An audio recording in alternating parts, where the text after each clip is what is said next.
Chapter 22. The grass withereth, the flower fadeth. Life passes, with us all, a day at a time. So it passed with our friend Tom, till 2 years were gone. Though parted from all his soul held dear, and though often yearning for what lay beyond, still was he never positively and consciously miserable. For so well is the harp of human feeling strung, that nothing but a crash that breaks every string can wholly mar its harmony. And, on looking back to seasons which in review appear to us as those of deprivation and trial, we can remember that each hour, as it glided, brought its diversions and alleviations, so that, though not happy wholly, we were not either wholly miserable.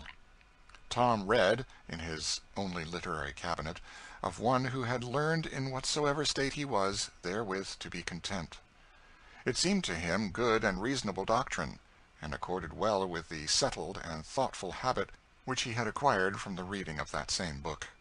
His letter homeward, as we related in the last chapter, was in due time answered by Master George in a good, round, schoolboy hand, that Tom said might be read most across the room.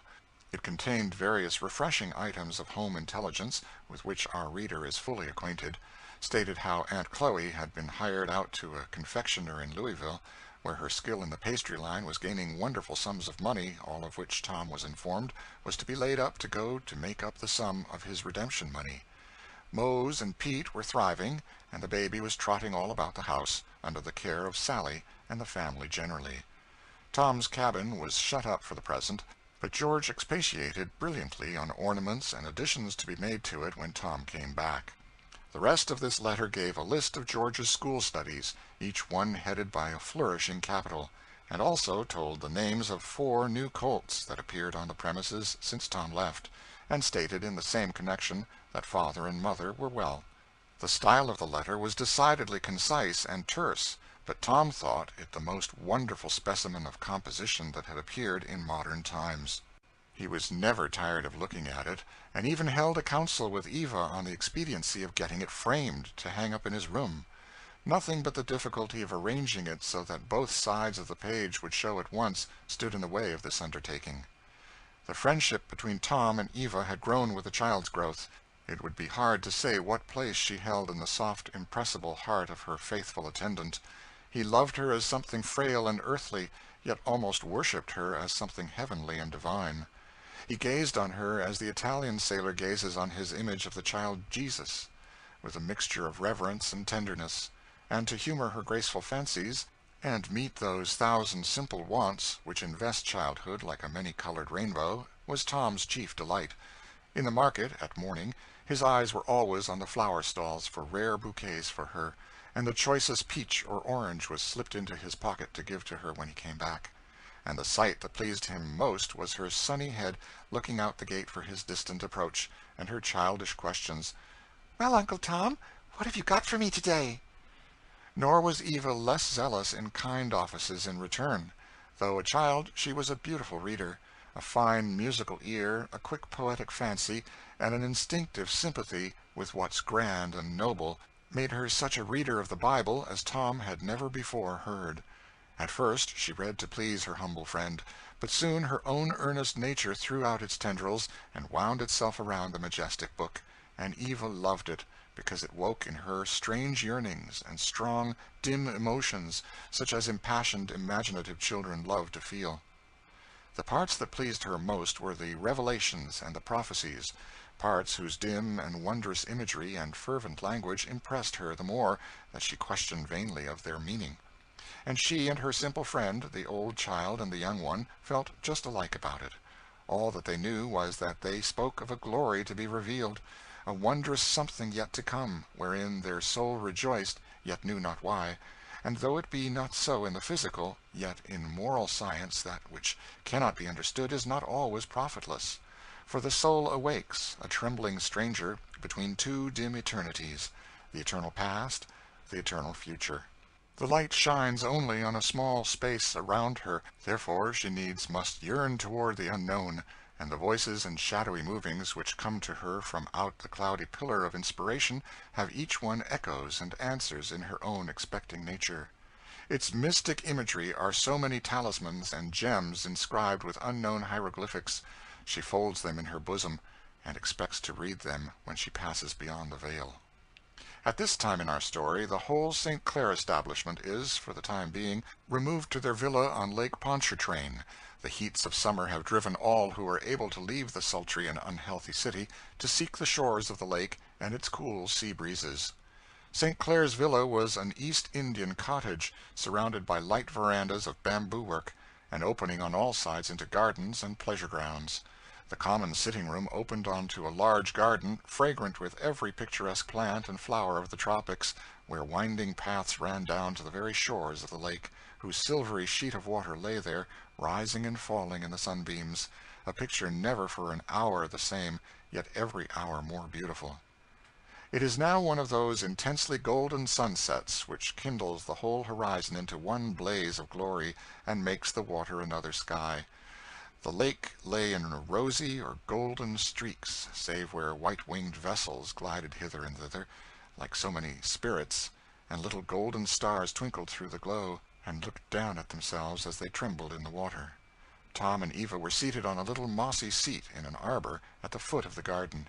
It was Sunday evening, and Eva's Bible lay open on her knee. She read, "And I saw a sea of glass mingled with fire." "Tom," said Eva, suddenly stopping and pointing to the lake, "there it is." "What, Miss Eva?" "Don't you see? There," said the child, pointing to the glassy water, which, as it rose and fell, reflected the golden glow of the sky. "There is a sea of glass mingled with fire." "True 'nough, Miss Eva," said Tom, and Tom sang, "Oh, had I the wings of the morning, I'd fly away to Canaan's shore. Bright angels should convey me home to the New Jerusalem." "Where do you suppose New Jerusalem is, Uncle Tom?" said Eva. "Oh, up in the clouds, Miss Eva." "Then I think I see it," said Eva. "Look in those clouds. They look like great gates of pearl, and you can see beyond them, far, far off. It's all gold. Tom, sing about spirits bright." Tom sung the words of a well-known Methodist hymn: "I see a band of spirits bright that taste the glories there. They all are robed in spotless white, and conquering palms they bear." "Uncle Tom, I've seen them," said Eva. Tom had no doubt of it at all. It did not surprise him in the least. If Eva had told him she had been to heaven, he would have thought it entirely probable. "They come to me sometimes in my sleep, those spirits," and Eva's eyes grew dreamy, and she hummed in a low voice, "They are all robed in spotless white, and conquering palms they bear." "Uncle Tom," said Eva, "I'm going there."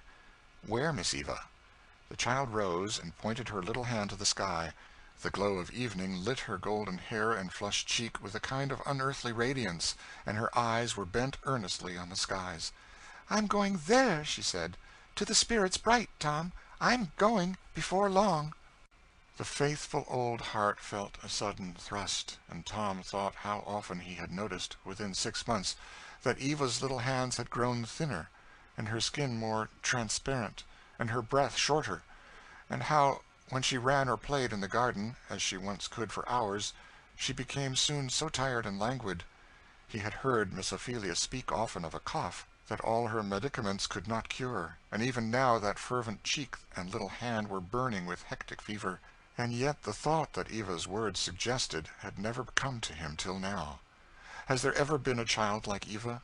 Yes, there have been, but their names are always on gravestones, and their sweet smiles, their heavenly eyes, their singular words and ways, are among the buried treasures of yearning hearts. In how many families do you hear the legend that all the goodness and graces of the living are nothing to the peculiar charms of one who is not? It is as if heaven had an especial band of angels, whose office it was to sojourn for a season here, and endear to them the wayward human heart, that they might bear it upward with them in their homeward flight. When you see that deep spiritual light in the eye, when the little soul reveals itself in words sweeter and wiser than the ordinary words of children, hope not to retain that child, for the seal of heaven is on it, and the light of immortality looks out from its eyes. Even so, beloved Eva, fair star of thy dwelling, thou art passing away, but they that love thee dearest know it not. The colloquy between Tom and Eva was interrupted by a hasty call from Miss Ophelia. "Eva? Eva! Why, child, the dew is falling. You mustn't be out there." Eva and Tom hastened in. Miss Ophelia was old and skilled in the tactics of nursing. She was from New England, and knew well the first guileless footsteps of that soft, insidious disease which sweeps away so many of the fairest and loveliest, and, before one fibre of life seems broken, seals them irrevocably for death. She had noted the slight dry cough, the daily brightening cheek, nor could the luster of the eye and the airy buoyancy born of fever deceive her. She tried to communicate her fears to St. Clare, but he threw back her suggestions with a restless petulance unlike his usual careless good humor. "Don't be croaking, cousin. I hate it," he would say. "Don't you see that the child is only growing? Children always lose strength when they grow fast." "But she has that cough." "Oh, nonsense of that cough. It is not anything. She has taken a little cold, perhaps." "Well, that was just the way Eliza Jane was taken, and Ellen, and Maria Sanders." "Oh, stop these hobgoblin nurse legends. You old hands got so wise that a child cannot cough or sneeze but you see desperation and ruin at hand. Only take care of the child, keep her from the night air, and don't let her play too hard, and she'll do well enough." So St. Clare said, but he grew nervous and restless. He watched Eva feverishly day by day, as might be told by the frequency with which he repeated over that the child was quite well, that there wasn't anything in that cough. It was only some little stomach affection, such as children often had. But he kept by her more than before, took her oftener to ride with him, brought home every few days some receipt or strengthening mixture. Not, he said, that the child needed it, but then it would not do her any harm. If it must be told, the thing that struck a deeper pang to his heart than anything else was the daily increasing maturity of the child's mind and feelings. While still retaining all a child's fanciful graces, yet she often dropped, unconsciously, words of such a reach of thought and strange unworldly wisdom that they seemed to be an inspiration. At such times St. Clare would feel a sudden thrill and clasp her in his arms, as if that fond clasp could save her, and his heart rose up with wild determination to keep her, never to let her go. The child's whole heart and soul seemed absorbed in works of love and kindness. Impulsively generous she had always been, but there was a touching and womanly thoughtfulness about her now that everyone noticed. She still loved to play with Topsy and the various colored children, but she now seemed rather a spectator than an actor of their plays, and she would sit for half an hour at a time laughing at the odd tricks of Topsy, and then a shadow would seem to pass across her face, her eyes grew misty, and her thoughts were afar. "Mamma," she said suddenly to her mother one day, "why don't we teach our servants to read?" "What a question, child! People never do." "Why don't they?" said Eva. "Because it is no use for them to read.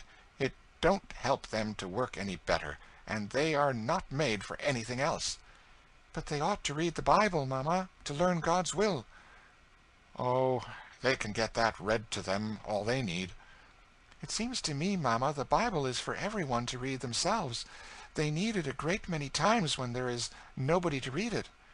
"Eva, you are an odd child," said her mother. "Miss Ophelia has taught Topsy to read," continued Eva. "Yes, and you see how much good it does. Topsy is the worst creature I ever saw." "Here's poor Mammy," said Eva. "She does love the Bible so much, and wishes so she could read. And what will she do when I can't read to her?" Marie was busy, turning over the contents of a drawer as she answered, "Well, of course, by and by, Eva, you will have other things to think of besides reading the Bible round to servants. Not but that is very proper. I've done it myself, when I had health. But when you come to be dressing and going into company, you won't have time. See here," she added, "these jewels I'm going to give you when you come out. I wore them to my first ball.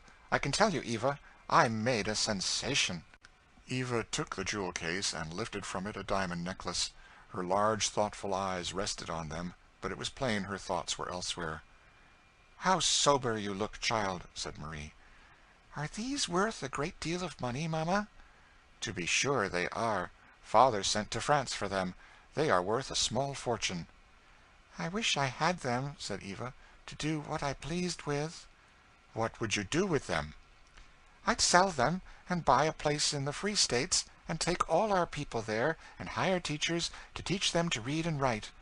Eva was cut short by her mother's laughing. "Set up a boarding school!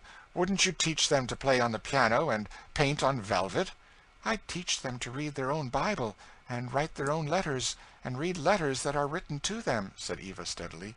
"I know, mamma, it does come very hard on them that they can't do these things. Tom feels it. Mammy does. A great many of them do. I think it's wrong." "Come, come, Eva, you are only a child. You don't know anything about these things," said Marie.